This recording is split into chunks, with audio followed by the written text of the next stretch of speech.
Hello guys, good morning. For today, I'm gonna make our lunch, a simple lunch. Ito yung mga panahon na walang-wala kami sa Pilipinas. Ipapakain ko sa aking mag-ama. Tingnan natin kung kainin nila. Ito yung pinakain ko sa 9 katao sa Pilipinas. Ginawan ko ng paraan para mapagkasya yung pagkain namin. Kung sino makarelate guys, comment below. Tara, samahan niyo po ako. Unahin natin dahil hindi naman kunting butter lang. Kasi noon wala akong nilagay. Dadagdagan ko lang ng kunting ibang ingredients ba. A little butter.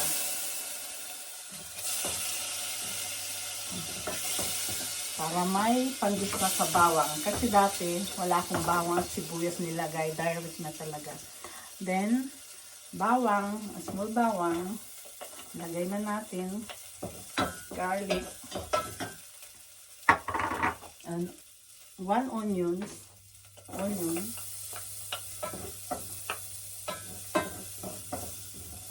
Para may panggisa lang sa gulay, guys. Then, ilagay na natin yung paprika. Gisa natin yung gulay. Tsaka yung Chinese cole. Ito yung tira ko ng isang araw.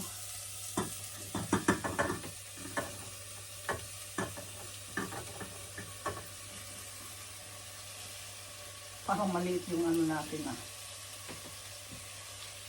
sayang.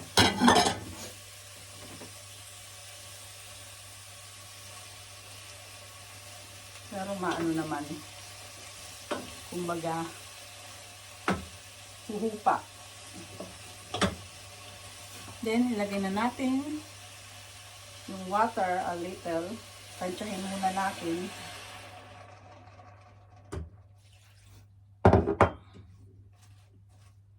Ganun lang guys. Simpleng ulam. By the way, iano ko na yung talagang pancit canton. Ito yung ginagawa ko noong ulam namin para kami.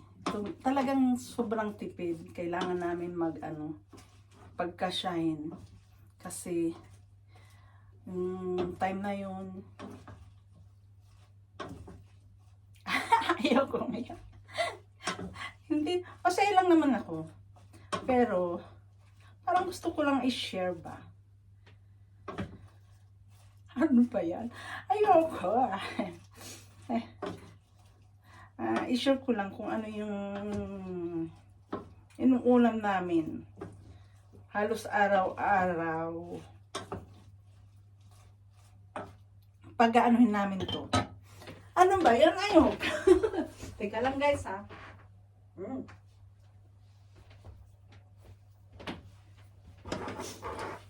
Ito. Tapos, ilagay ko na yung pancit canton. Ihati ng ganun. Pero iba, ang pancit canton guys noon, hindi bilog ha. Iba na ngayon. Oh my God, sayang, juicy, sayang. Hindi pwedeng mag-aksaya. Kailangan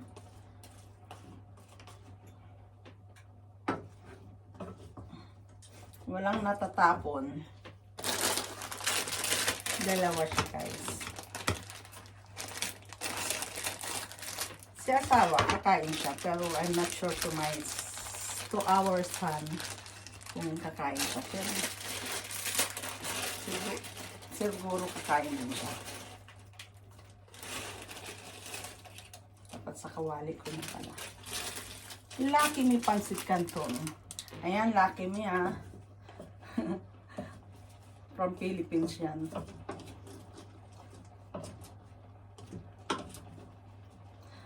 Lucky Me, inano kita. Mag-share na lang kayo sa sa mga nangangailangan sa Philippines.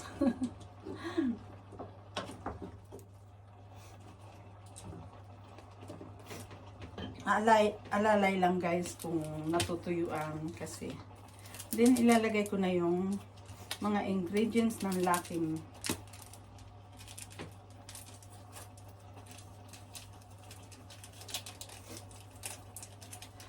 Talagang ito yung ano namin, paghati-hati namin. 9 katao kami guys.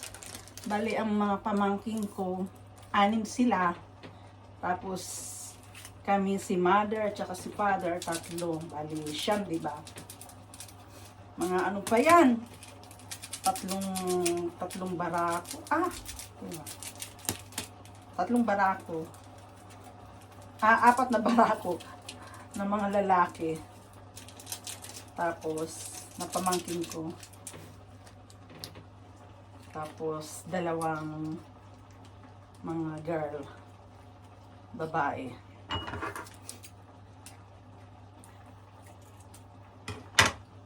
Talagang kailangan namin pagkasyahin.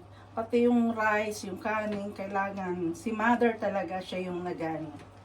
May picture pa nga kami ng parang natutuwa ako pag naalala yun. Pero kahit mahirap, kumbaga masaya, sama-sama. Yun ang kagandahan. Kailangan kasi kailangan sa hapon. Sabi ko sa kanila, pag wala yung isa, maubusan siya. Kaya kailangan talaga nandun lahat, sama-sama kaming kakain. Kasi pag nawala yung isa, konti. Konti ang kanyang share.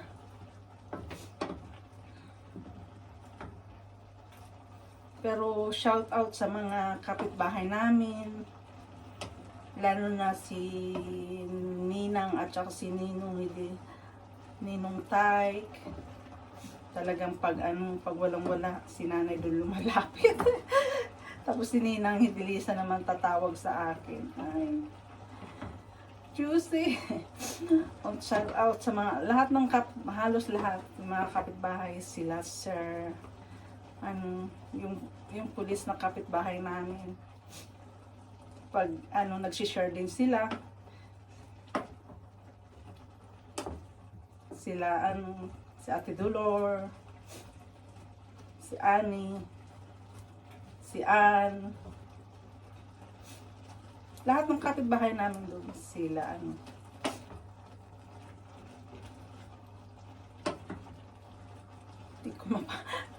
nandito sa isip ko yung mga pangalan, hindi ko may broadcast. Sila Richie,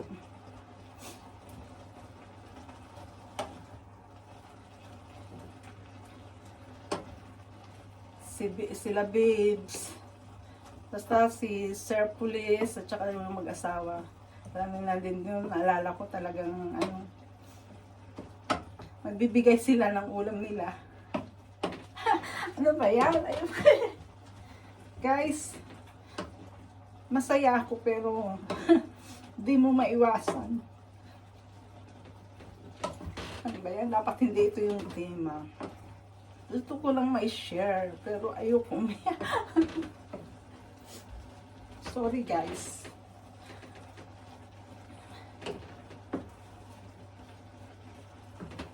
Teka nga lang. Sorry.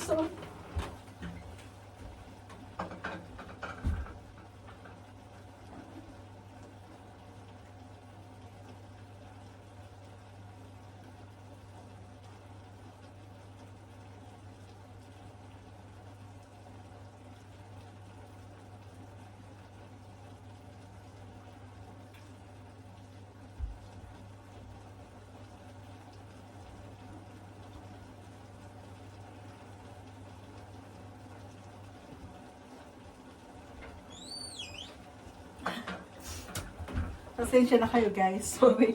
Ang drama ko. Naku, hindi. Basta masaya lang ako guys. Parang naano ko lang. Hindi mo maalis. Hay! Ganun lang guys, para sa mga nagtitipid or walang-wala talaga. Hindi sa nagtitipid, talagang as in wala.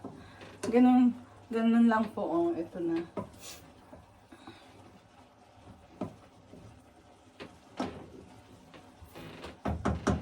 Pero hindi ko naman titipirin ang aking mag-ama kasi meron pa ritong ano, hotdog from Asia store din to.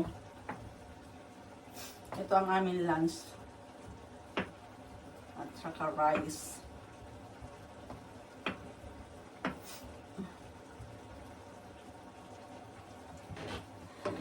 Ganun lang guys, di ba? Oh, maigi pa. Pwede pa nga lagyan to ng carrots, maganda siya. Tama lang yung water ko na ilagay. Tingnan ko lang. Dagdagan ko lang ng konti para hindi naman masyadong ano.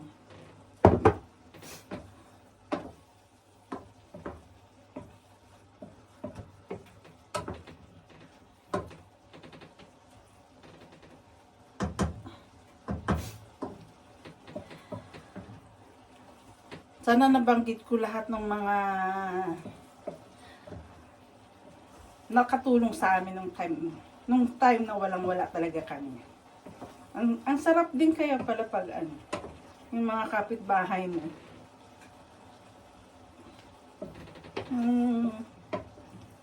Malalapitan mo.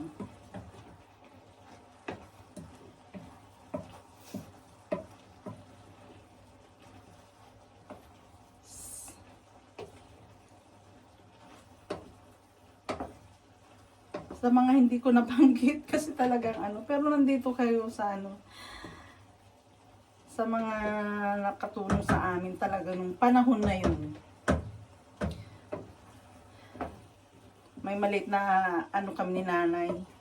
Parang kunting ano, sari sa ano lang, kunting tinda-tindahan, minsan ano pa nga eh. Basta maliit, kahit pa paano nakakatulong nung time na yun din. Kasi sabi ko sa nanay ko, Nay, magtulungan tayo habang nasa nanay ay ano, talagang ano, dagdag ano rin.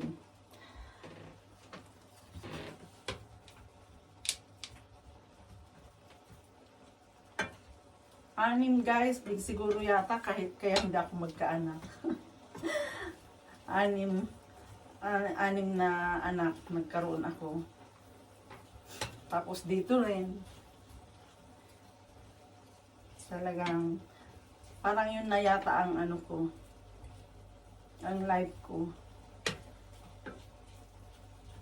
Pero okay lang din naman na, kung yun ang plano ni God na ano, kahit wala akong anak, tatanggapin ko.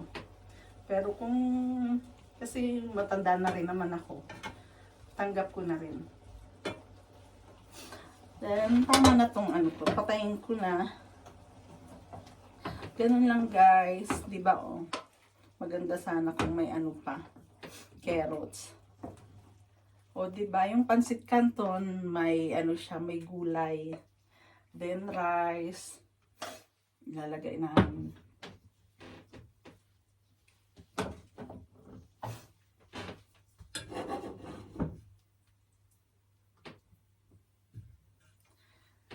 Tapos, mag-ano pa ako ng eggs.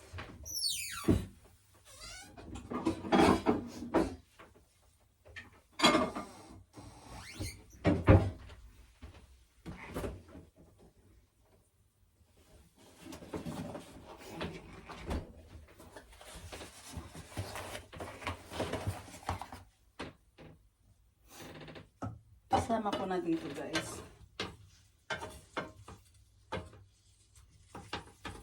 Dito na ako para hindi masayang ang tamad lang eh. Tamad lang maghugas. Okay na yan.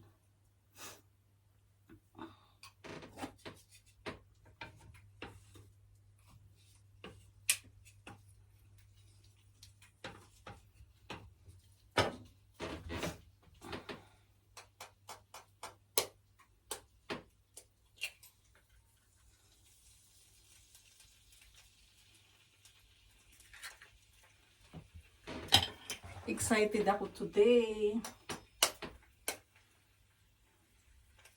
Mamayang after my work. Ito yung sinasabi kong surprise, guys.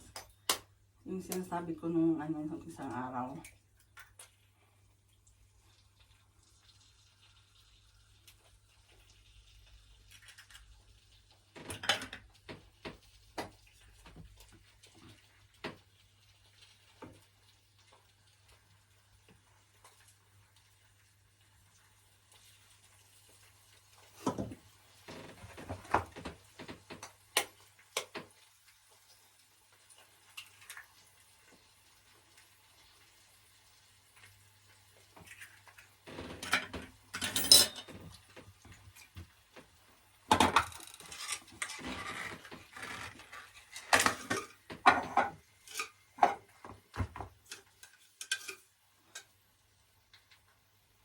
Kunting asin. Pero guys, yung ulam namin pansit canton lang yun. Yun lang. Walang hotdog, walang eggs. Ngayon kasi kailangan kumain kami ni anak ng marami. Hindi pwedeng gutom. Yun lang guys. Thank you for watching. Sana pagpasensyahan nyo na ako kung madrama. Hindi ko maalis na mapaluha. Basta thank you so much sa mga nakatulong sa amin, sa aming mga mababait na kapitbahay. Talagang the best nila. Hindi ko man sa kanila ito napapaano, pero sobrang nagpapasalamat ako. Lalo na kay Ninong Taik, Ninang Hidelisa. Sa malaking tulong sila sa amin. Tsaka sila Babes, si Ate Dolor. Tsaka sila Ani at siya mag-asawa. Yung si Sir Police. At tsaka si yung si Ann. Pero umalis na sila, lumipat na sila ng ibang bahay. Talagang nagbibigay din sila sa amin. Si Ate Shoni. Sila yung namin. Yung customer sa tindahan. Pero thank you kasi ganun din sila, medyo din sila sa amin. Parang ganun din sa amin. Salamat sa mga kapitbahay na tumulong sa amin. Thank you guys so panunod ng video na to. Kahit madrama, sana wag niyo akong husgahan kasi talagang hindi maiwasan. Sana ma-inspire kayo. Hindi dahil sa kahirapan ko sa basta thank you so much. Please subscribe and thumbs up. Comment below na rin kung na-inspire ko kayo or napaiyak ko rin kayo. Wag naman sana. Basta good lang. Good vibes. Thank you. God bless. Stay safe and healthy. Bye bye.